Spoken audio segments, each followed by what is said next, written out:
وضو سب سے پہلے کس نے کیا اور یہ طریقہ کیسے بیان ہوا، غور سے سنیے گا۔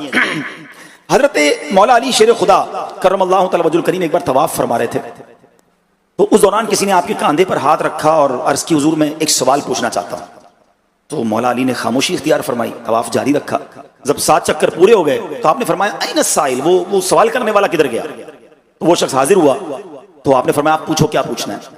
تو وہ کہتا ہے اسألک عن بدء الوضوء کیف کان و این کان، کہتا ہے حضور یہ فرمائیے کہ وضو کی ابتدا کب اور کیسے ہوئی؟ اب مدینۃ العلم ہے، آپ تو آقا علیہ السلام فرماتے ہیں نا کہ میں علم کا شہر ہوں اور علی اس کا دروازہ ہے، تو باب مدینۃ العلم ہویا۔ تو آپ فرماتے ہیں کہ اللہ پاک نے جب فرشتوں سے فرمایا تھا نا انی جاعل فی الارض خلیفہ، میں زمین میں اپنا نائب بنانے والا ہوں، تو فرشتوں نے کیا عرض کیا تھا؟ اتجعل فیہا من یفسد فیہا ویسفک الدماء، کیا ایسے کو نائب کرے گا جو اس میں فساد پھیلائے اور خون ریزیاں کرے؟ فرشتوں نے یہ بات بطور اعتراض نہیں کہی تھی، وہ حکمت جاننا چاہتے تھے کہ عرض کر رہے تھے مولا ہم تیری پاکی بولتے ہیں، تیری عبادت کرتے ہیں، تیری حمد و ثنا کرتے ہیں، ہم میں کسی کو خلیفہ بنا دے، انسان کو خلیفہ بنانے کی کیا حکمت ہے؟ تو اللہ نے کیا فرمایا تھا؟ انی اعلم ما لا تعلمون، مجھے معلوم ہے جو تم نہیں جانتے۔ اب رب کائنات کا جب یہ فرمان ہوا نا تو فرشتوں کو خوف ہوا کہ ہم نے اللہ پاک کی بارگاہ میں لگتا ہے بڑی جرت کر لی ہے، اور اسی خوف سے وہ اللہ تعالیٰ کے عرش کا طواف کرنے لگے۔ اس پر اللہ پاک نے ارشاد فرمایا کہ اے فرشتوں کیا تم میری مغفرت اور رضا چاہتے ہو؟ عرض کی جی ہاں مولا، ہم تیری مغفرت سے بڑھ کر کیا چیز ہے ہمارے لیے، سب سے بڑی خوشی ہے ہماری۔ اس پر اللہ پاک نے ارشاد فرمایا عرش کے نیچے ایک نہر ہے جسے نہر الحیوان کہا جاتا ہے، وہاں چلے جاؤ۔ فرشتے وہاں پہنچ گئے، اللہ پاک نے فرمایا کہ پہنچو تک ہاتھ دھو لو، تو فرشتوں نے ہاتھ دھو لیے۔ اللہ پاک نے فرمایا تمد مدو ثلاثن، 3 بار کلی کرو، تو فرشتوں نے 3 بار کلی کی۔ اللہ پاک نے فرمایا استنشقوا ثلاثن، اب ناک میں 3 بار پانی چڑھاؤ، تو فرشتوں نے 3 بار ناک میں پانی چڑھایا۔ پھر فرمایا چہرے دھو لو، فرشتوں نے چہرے دھو لیے۔ اب حکم ہوا کونیوں سمیت ہاتھ دھو لو، فرشتوں نے ہاتھ دھو لیے۔ اللہ اکبر۔ پھر حکم ہوا سر کا مسا کرو، فرشتوں نے سر کا مسا بھی کیا۔ آخر میں حکم ہوا اپنے پاؤں دھو لو، فرشتوں نے پاؤں بھی دھو لیے۔ اچھا سبحان اللہ، ایک بڑا ریلیونٹ سوال ہے، کیا فرشتوں کے بھی ہاتھ پیر ہیں؟ کیا فرشتوں کی بھی ناک ہے؟ وہ بھی کلی کر سکتے ہیں؟ ان کے سر پہ مسا کیسے ہو سکتا ہے؟ سبحان اللہ۔ علماء نے بڑا پیارا جواب دیا کہ یہ سب اعضاء فرشتوں کے ہیں، مگر کیسے ہیں یہ اللہ پاک بہتر جانتا ہے۔ اچھا اب جیسے حکم ہوا ویسا سب کو کر لیا۔ اب فرشتوں کو اللہ پاک نے فرمایا یوں کہو سبحانک اللہم وبحمدک اشہد ان لا الہ الا انت استغفرک واتوب الیک۔ فرشتوں نے یہ بھی کر لیا۔ اب فرشتوں نے جب یہ کر لیا تو اللہ پاک نے فرمایا اے میرے فرشتوں، جو بھی صاحب ایمان یہ کرے گا جیسے تم نے کیا ہے، میں اسے اپنی مغفرت اور رضا سے نواز دوں گا۔ جب وہ ہاتھ دھوئے تو اس کے ہاتھوں کے کلی کرے تو منہ کے اندر کے، ناک میں پانی ڈالے تو ناک کے، چہرہ دھوئے تو چہرے کے، پاؤں دھوئے تو پاؤں کے گناہ جڑ جاتے ہیں، اگرچہ زمین سے آسمان تک کیوں نہ ہو۔ جب وہ سر کا مسا کرتا ہے تو میری رحمت اس کو ڈھانپ لیتی ہے۔ فرشتوں نے عرض کیا مولا کیا یہ ساری برکتیں، ساری رحمتیں صرف ہمارے لیے ہی خاص ہیں؟ فرمایا یہ تمہارے لیے بھی ہیں، اور جسے میں خلیفہ بناؤں گا یعنی حضرت آدم علیہ السلام، ان کی اولاد کے لیے بھی یہی فضیلت ہے۔ ہائے ہائے سبحان اللہ۔ گویا فرشتوں نے سب سے پہلے وضو کیا، اللہ کی طرف سے گویا انہیں وضو کا طریقہ بتایا گیا، اور اس کے بعد یہ نعمتیں ہمیں بھی نصیب ہو گئیں کہ جب جب وضو کریں گے گناہ جو ہے وہ معاف ہو جائیں گے۔ اچھا پھر ہمیں تو اور آسانی بھی دے دی گئی نا، کبھی وضو کرنے جائیں، سفر پر ہیں، پانی نہیں ہے، اب وضو کیسے کریں؟ تو سبحان اللہ تیمم کی اجازت ملی۔ اچھا یہ کیسے اجازت ملی؟ یہ بھی ایک کمال کا واقعہ ہے، بخاری اور مسلم کی روایت ہے۔ ایک مرتبہ پیارے آقا مکی مدنی مصطفیٰ صلی اللہ تعالی علیہ وسلم صحابہ کرام سمیت سفر پر تھے۔ مسلمانوں کی پیاری امی جان حضرت عائشہ صدیقہ رضی اللہ تعالیٰ عنہ بھی شریک سفر تھی۔ راستے میں کسی جگہ بی بی عائشہ صدیقہ ہماری امی حضور طیبہ طاہرہ رضی اللہ تعالیٰ عنہ کے گلے کا ہار کہیں گم ہو گیا، چنانچہ ہار کی تلاش میں قافلہ رک گیا۔ اب رات ہو گئی، اندھیرا چا گیا، تو حکم یہ ہوا کہ اب رات یہیں بسر کر لی جائے۔ اب رات وہیں بسر ہو گئی، اب نماز کا وقت آیا فجر میں، تو سارا قافلہ بھی ہے اور پانی بھی نہیں ہے۔ اچھا اس وقت تک تیمم کی اجازت نہیں ملی تھی، اب بغیر پانی وضو کا وقت، اب نماز کا وقت جا رہا ہے، پانی نہیں ہے، تو اب سبحان اللہ پارہ نمبر 6 سورہ مائدہ کی آیت نمبر 6 نازل ہوئی. اس کا ترجمہ کیا ہے؟ اللہ فرماتا ہے اے ایمان والو جب نماز کو کھڑے ہونا چاہو تو اپنا منہ دھو اور کوہنیوں تک ہاتھ اور سروں کا مسح کرو اور گٹوں تک پاؤں دھو, اور اگر تمہیں نہانے کی حاجت ہو تو خوب ستھرے ہو لو, اور اگر تم بیمار ہو یا سفر میں ہو یا تم میں کوئی قضائے حاجت سے آیا یا تم نے عورتوں سے صحبت کی اور ان صورتوں میں پانی نہ پایا تو پاک مٹی سے تیمم کرو تو اپنے منہ اور ہاتھوں کا اس سے مسح کرو. اللہ نہیں چاہتا کہ تم پر کچھ تنگی رکھے, ہاں یہ چاہتا ہے کہ تمہیں خوب ستھرا کر دے اور اپنی نعمت تم پر پوری کر دے کہ کہیں تم احسان مانو. سبحان اللہ, یہ آیت نازل ہوئی اور مسلمانوں کو مٹی سے یا زمین کی جنس سے تیمم کرنے کی اجازت مل گئی. صحابہ کرام نے بڑا خوب فرمایا,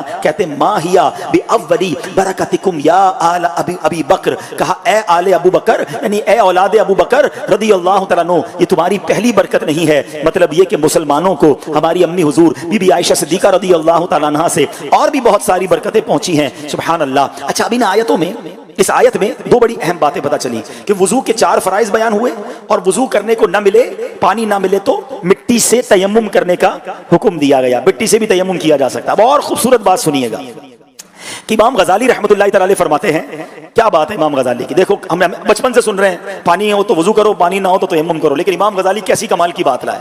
آپ فرماتے ہیں کہ وضو اور غسل کے لیے اللہ کریم نے 2 چیزیں مقرر فرمائی, پانی یا مٹی. پانی سے ہم وضو یا غسل کرتے ہیں, مٹی سے تیمم کرتے ہیں. امام غزالی فرماتے ہیں ذرا غور کرو, دنیا میں یہ دونوں چیزیں آگ بجھانے کے کام آتی ہیں. اب غور سے سنیے گا, آگ لگ جائے تو کیا کرنا ہے؟ پانی ڈالنا ہے, پانی نہ ہو تو مٹی ڈال دے پھر بھی آگ بجھ جاتی ہے. سبحان اللہ. تو فرماتے ہیں پانی اور مٹی دونوں ہی آگ بجھانے کا کام کرتے ہیں, لہٰذا جب مومن آدمی وضو کے لیے یا غسل کے لیے پانی استعمال کرتا ہے یا جناب مٹی استعمال کرتا ہے تو انشاءاللہ عز و جل اس سے جہنم کی آگ بجھ جائے گی.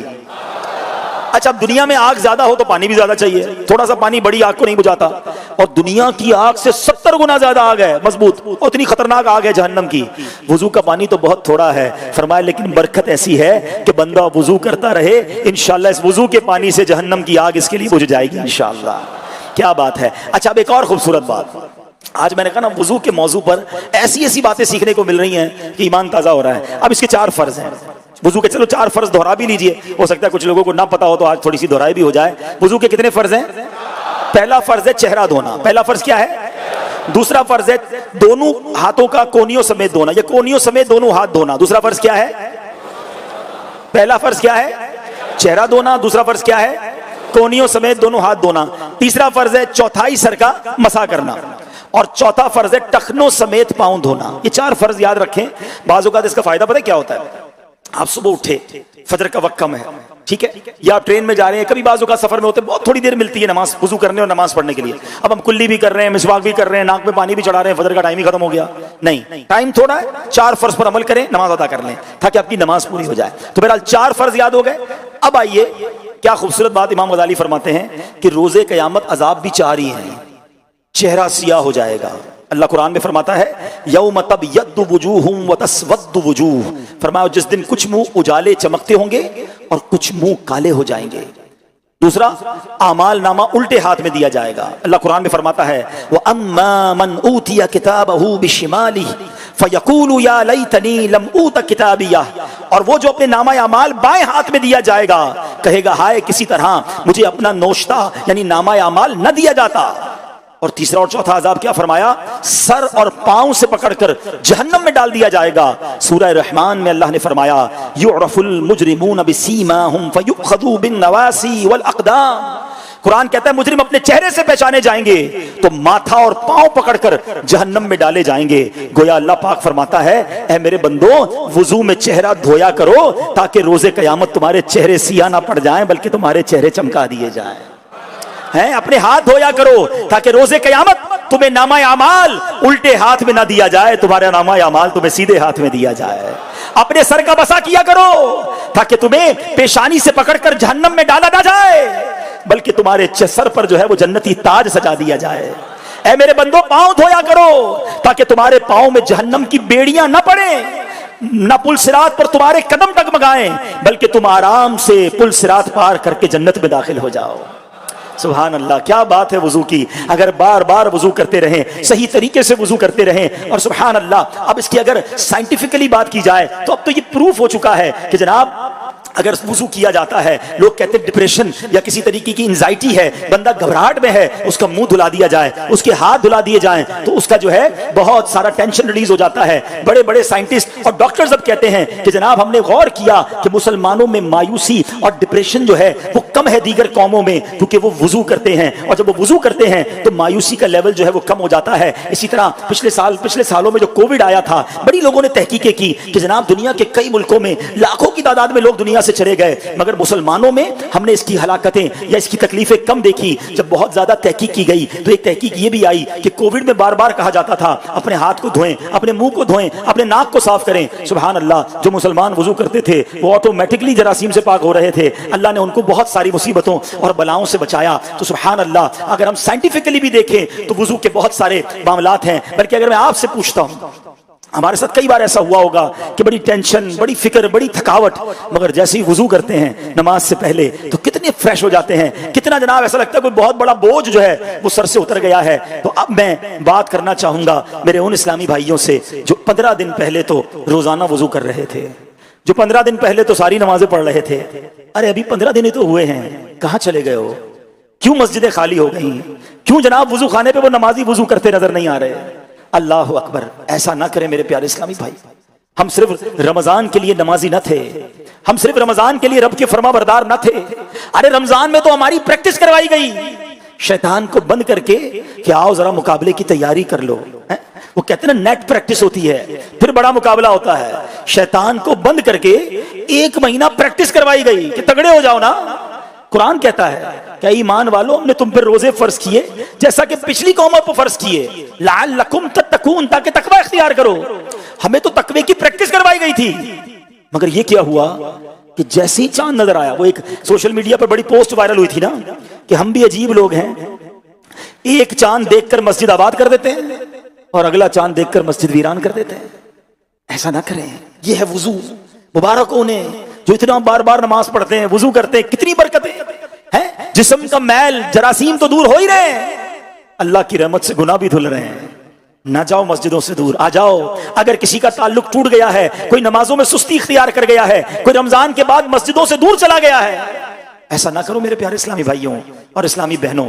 خدارا پھر سے ایک بار اپنا تعلق جوڑ لیں اور شیطان کو یہ جواب دیں کہ ہم رمضان میں بھی اللہ کے بندے، ہم رمضان کے بعد بھی اللہ کے بندے ہیں۔ ہم نے رمضان میں بھی نمازیں پڑھی ہیں اور انشاءاللہ اب سارا سال نمازیں پڑھیں گے انشاءاللہ۔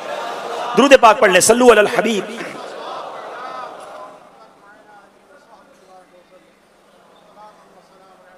اب میں کچھ باوضو رہنے کی جو برکتیں ہیں، باوضو رہنے کے جو فضائل ہیں وہ بھی میں بتا دوں۔ ایک تو چلیں نماز کے لیے وضو کیا، گناہ دھل گئے، لیکن کوشش یہ کریں، اپنی عادت یہ بنائیں کہ باوضو رہیں۔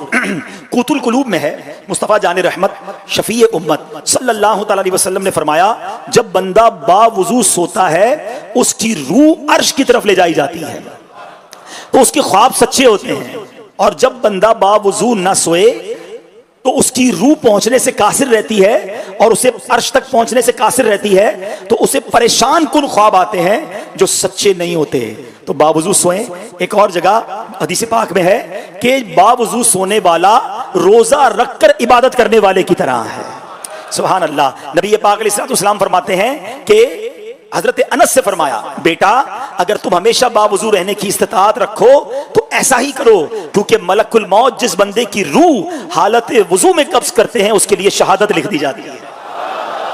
واہ بھائی واہ، حالت وضو میں دنیا سے جائیں گے تو شہادت کا مرتبہ ملے، تو جیسی وضو ٹوٹ جائے دوبارہ وضو کر لیں، باوضو رہیں، انشاءاللہ برکتیں ملتی رہیں گی۔ اچھا پھر باوضو رہنے کے بڑے فضائل ہیں۔ امام اہل سنت اعلیٰ حضرت نے فرمایا کہ 7 قسم کی برکتیں آپ نے تحریر فرمائی کہ نمبر 1 جو باوضو رہتا ہے ملائکہ اس کی صحبت میں رغبت کرے، قلم اس کے لیے نیکیاں لکھتا رہتا ہے، اس کے اعضاء تسبیح کرتے ہیں، اس سے تکبیر اولا فوت نہ ہو، جب سوئے اللہ پاک کچھ فرشتے بھیجے کہ جن و انس کے شر سے اس کی حفاظت کریں، موت کی سختیاں اس پر آسان ہو، اور جب تک باوضو ہو امان الہی میں رہے۔ تو سبحان اللہ، کیا بات ہے امیر اہل سنت کی، آپ نے ہمیں مدنی نیک اعمال میں یہ نیک عمل بھی دے دیا ہے کہ پورا دن باوضو رہیں، اکثر باوضو رہیں۔ تو انشاءاللہ نیت کر لیں کہ اب روزانہ باوضو رہیں گے انشاءاللہ۔ اچھا اب بہت ساری بیماریوں سے وضو میں بچت کیسی ہے؟ سبحان اللہ، وضو میں ہاتھ دھونے کی برکت سے ہاتھوں میں گرمی دانوں، جلدی سوزش، ایگزیما وغیرہ بیماریوں سے نجات مل جاتی ہے۔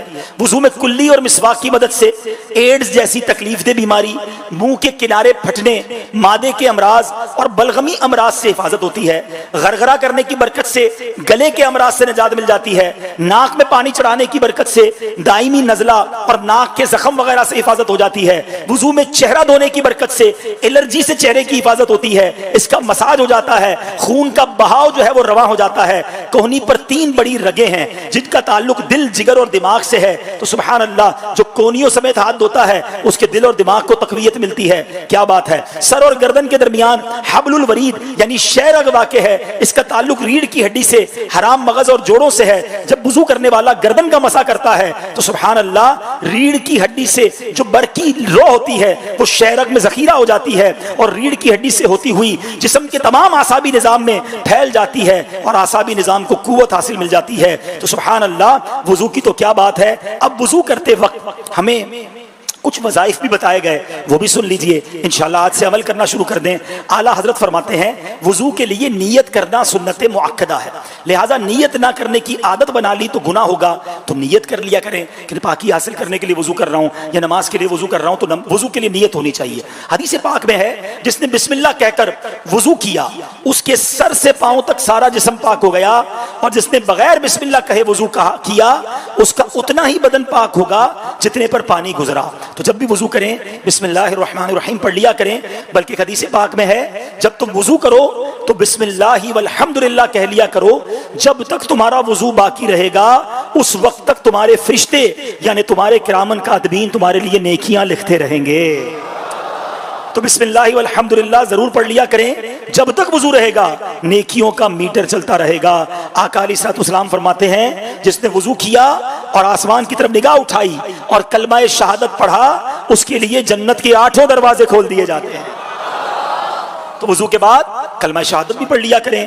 ایک حدیث پاک میں ہے کہ جو وضو کے بعد ایک مرتبہ سورہ قدر پڑھے، انا انزلناہ فی لیلۃ القدر، پوری سورت، تو وہ صدیقین میں سے ہے۔ جو 2 مرتبہ پڑھے تو شہداء میں شمار کیا جائے گا، جو 3 مرتبہ پڑھے گا تو اللہ پاک میدان محشر میں اسے اپنے انبیاء کے ساتھ رکھے گا۔ کیا بات ہے! وضو کرتے جائیں برکتیں لوٹتے جائیں۔ اللہ مجھے بھی آپ کو 5 وقت با جماعت نماز پڑھنے کی توفیق عطا فرمائے، ہمیشہ باوضو رہنے کی توفیق عطا فرمائے۔ سب مل کر جس کی نیت بنتی ہے وہ نیت کریں کہ آج کے بعد ہماری کوئی نماز قضا نہیں ہوگی انشاءاللہ۔ اور وضو بھی دیکھیں باقاعدہ پورا عمل ہے، میرا بیان چونکہ مختصر وقت ہوتا ہے ورنہ وضو کا ایک پورا پریکٹیکل ہے، پورا طریقہ ہے۔ بہت سارے اسلام بھائی بچپن سے وضو کر رہے ہیں، ان سے پوچھو وضو کرنا کدھر سیکھا؟ وضو خانے پہ سیکھا۔ کیسے سیکھا؟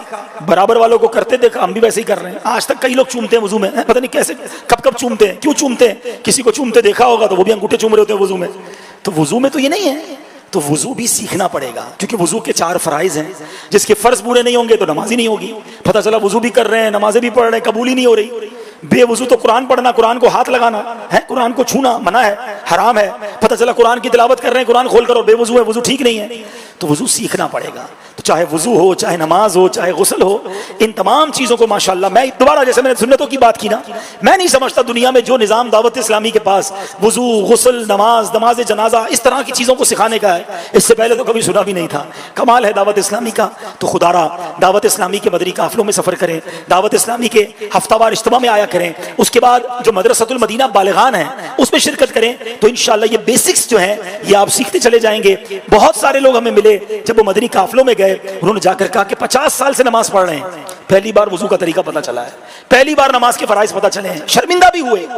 تو آج آپ اگر اب تک نہیں گئے مدنی قافلوں میں یا وضو کے فرائض، شرائط اور واجبات نہیں سیکھے تو برائے کرم آپ اس پر دعوت اسلامی کے مدنی ماحول میں جو یہ ہمارے مدنی قافلے ہیں، ہفتہ وار اجتماعات ہیں، مدرسۃ المدینہ بالغان ہیں، اس میں ضرور شامل ہوں تاکہ یہ تمام باتیں ہم سیکھ سکیں۔